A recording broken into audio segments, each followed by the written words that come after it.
See this hardtack, right? You want to know what that looks like? You want to know how it's made? This is a ship's biscuit. It's hardtack. It's pure condensed nutrition. It's the same stuff that's in the game, and they make it back in the day. And from what I heard, it doesn't have too much flavor either. If you take a family road trip today, maybe 500 miles, you definitely pack clothing, maybe some recreational gear, a laptop. You don't need to worry about food. You can travel and stop any number of times along the way. Gas stations, grocery stores, fast food restaurants, they are everywhere when we travel today. If you're traveling in the 18th century, that is never true. You have to bring your food along with you. You never know when you might be able to find food or not. If you're a sailor on the high seas, there's no place to get food. You have to bring along every bit that you need. Chat, have you been on the high seas and you're like, man, I really wish I had my Game Boy. You know, back in 1786 on the ship with Jack Sparrow and Al Capone and Bob Barker. Yeah, those guys. Specifically those guys.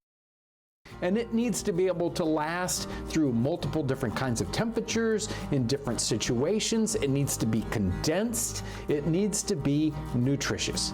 I'm amazed by the resourcefulness of our forefathers in creating ship's biscuits. Those things look They tough. check off all the difficulties on this list. I even have a ship's biscuit here that is 10 years old, and it's still probably edible. I'm gonna try this. at the end of the Probably. episode. So what? He's gonna eat is it? A ship's biscuit. How is it made? Ship's biscuits are so very, very simple. They are an unleavened bread. We just take 2 or 3 ingredients. You just need flour, you need a little bit of water, and maybe sometimes salt. You make a very, very stiff dough, and you form it into these little biscuit shapes, and they're baked. And they're baked by the baker at a fairly low temperature and for a very long time. What we're trying to achieve here is a hardened disc of baked dough with almost no moisture in it. Dang. Moisture is the enemy of a ship's biscuit. It will cause it to get moldy. It will also attract insects. If this is dry, desiccated, there's nothing here for bugs to eat, and it just doesn't go bad. You chip So your it's tooth easy on to that. Imagine a ship's voyage. Bugs can't eat it, but On you'll board break ship all your are- teeth. Are barrels and barrels of ship's biscuits. How are they going to eat these? Sailors know when they sign up that this is the bread they're going to get each and every day. In fact, rations for a sailor every day includes a pound of bread. So they may get 6, 7, 8 ship's biscuits depending on how big they are. There are accounts where sailors don't even like soft bread. After they're used to eating these for a long period of time, they think the soft bread is actually going to be bad for them. All that air in the bread will make their stomach not digest properly. And okay. So this is what they crave each and every day.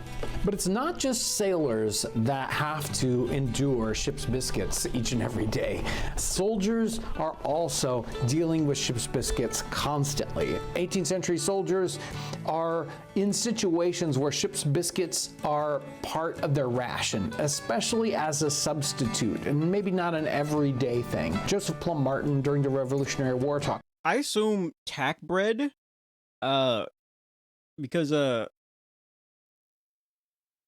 because this purpose is to be very dry, it's probably gonna be flavorless, chat.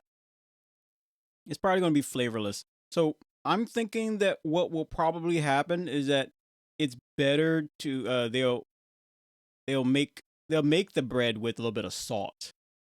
But that you didn't really have too much back in the day, chat. Back in those times. So salt and maybe some hot sauce. Yeah, they had a lot of hot sauce back in the day. And then they had and you took out your cell phone and you called up Uber Eats at that time. So yeah. about coming up to a situation where they didn't have regular bread to give out, and so they had opened up a cask of ship's bread and say, take as much as you want. So each soldier stuffed all these ship's biscuits into their shirts and into their pockets as much as they could. Into their socks, into their shoes. As we move westward toward the Mississippi, frontiersmen, explorers, and settlers are using ship's biscuits as part of their provision. They are surviving on this very same thing. We also see it as a commodity used to trade with the Native Americans. Later on in the 19th century, during the Civil War, soldiers had to deal with ship's biscuit the same way they did earlier, but they generally referred to it as hard bread, bread, or hardtack. If you read in the diaries, you don't see the word hardtack showing up very often. I think they just plain referred to it as bread, and if they got regular bread like we know it today, they would say something special in the diary like, I got soft bread today. Through our time period where ship's biscuits become more and more important, the making of them changes. So early on, individual bakers are making ship's biscuits. Later on in the 18th century, it becomes more industrialized, and they set up bakeries right close to the ship ports. There are 5 or 6 people working on the making of ship's biscuits, and they might have 9 ovens going and teams of men making these biscuits. It turns out that they need thousands and thousands of them for maybe just an individual ship. So the demand is very, very great. And by the time we get into the 19th century, it's totally industrialized, and machines are making them from start to finish. You'll probably say, John, is this really nutritional? Now, think about the flour in the 18th century versus flour today. These biscuits were made with the least expensive flour. Whole wheat flour, sometimes other kinds of inexpensive flours thrown in.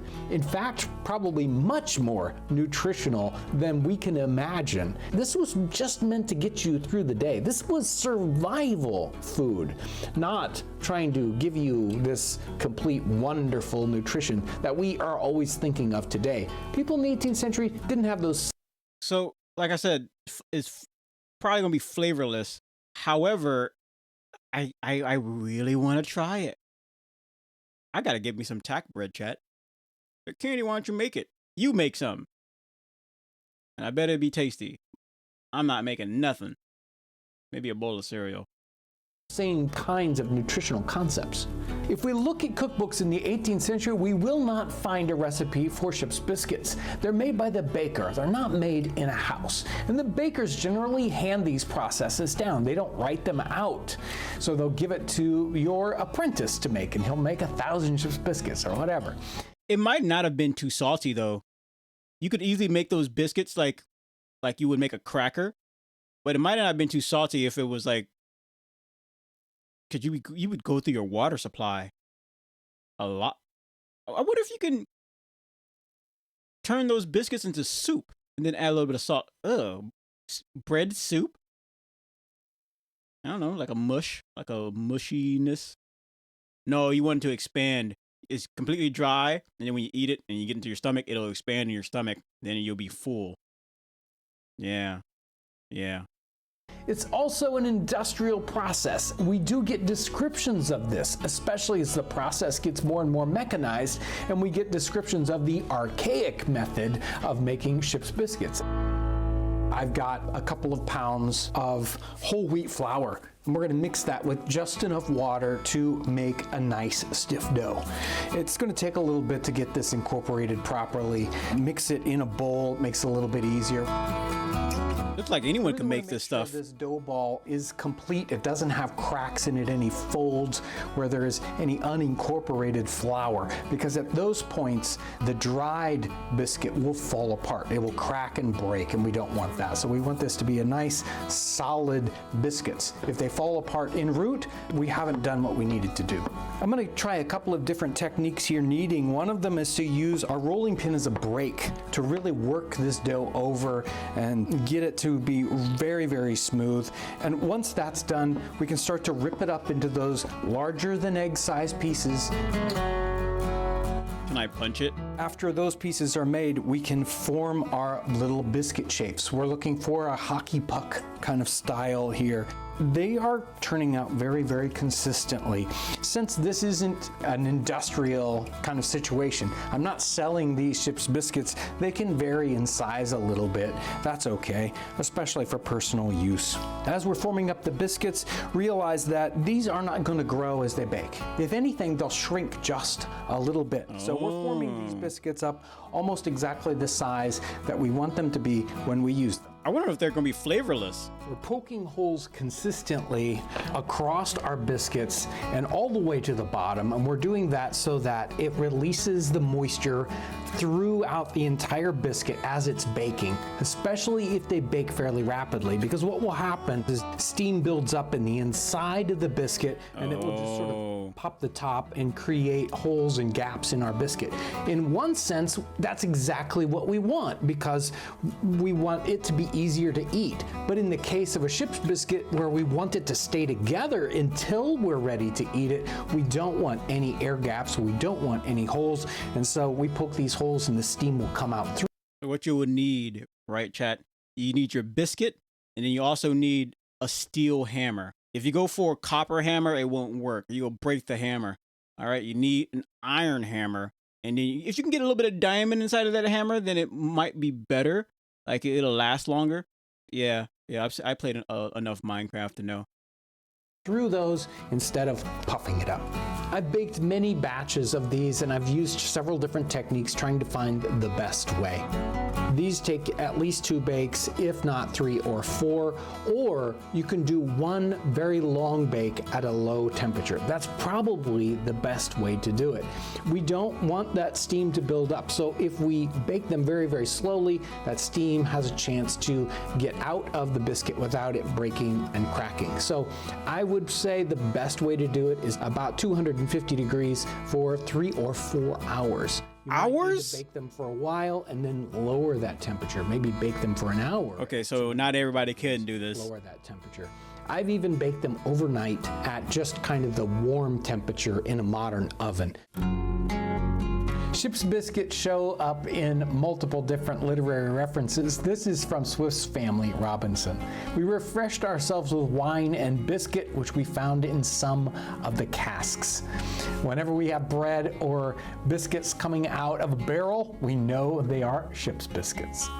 The trick with Ship's biscuits is you can't just eat them. You will break your teeth, so we don't want to eat that. This is our 10-year-old Ship's biscuit. I'll try this last. We have our Ship's biscuits that we just made, and we can use them in lobscouse, so you can check that episode out. I was right! I was right! Feast.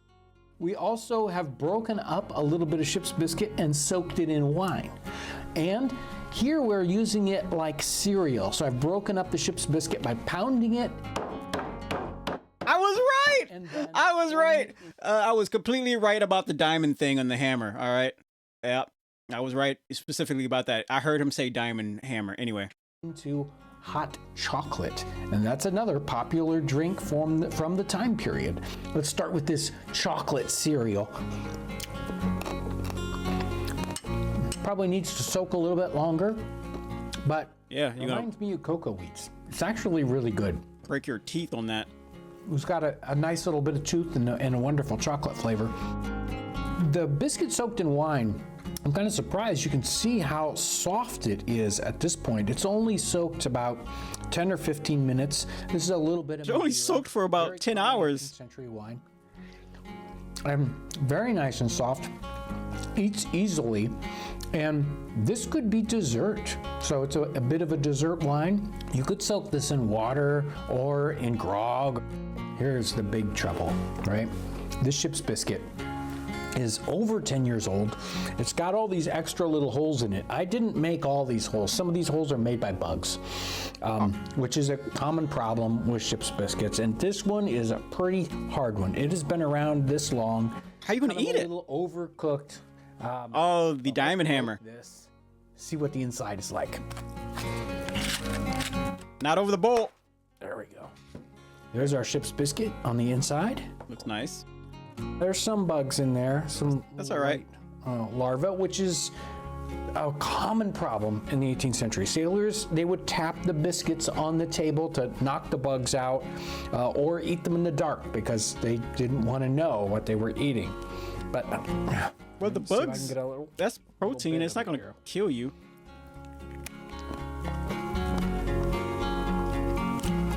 Tastes almost exactly like the brand new ship's biscuit. Still, after 10 or 12 years, it's just as edible as it was before. Maybe a little added protein. Tastes just like a brick. Tastes just like a brick. I'm telling you, chat. Oh, here's one of my videos. I'm telling you, chat.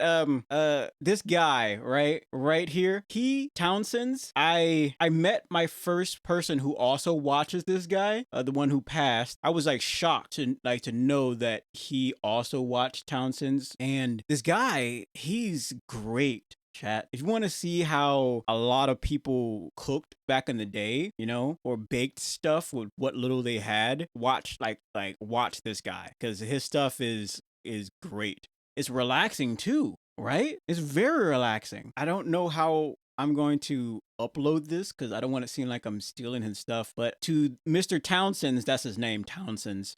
To Mr. Townsend's, like, thank you for your YouTube videos. If you don't like that I re-uploaded this reaction, feel free to let me know and I'll take it down. But I would just want to let some of my audience know that your stuff is amazing. It is very relaxing. It's very educational. It's very educational. And because we're playing some game called RimWorld, it's like it came up and it made me think of this video. Anyway, on with the rest of the show.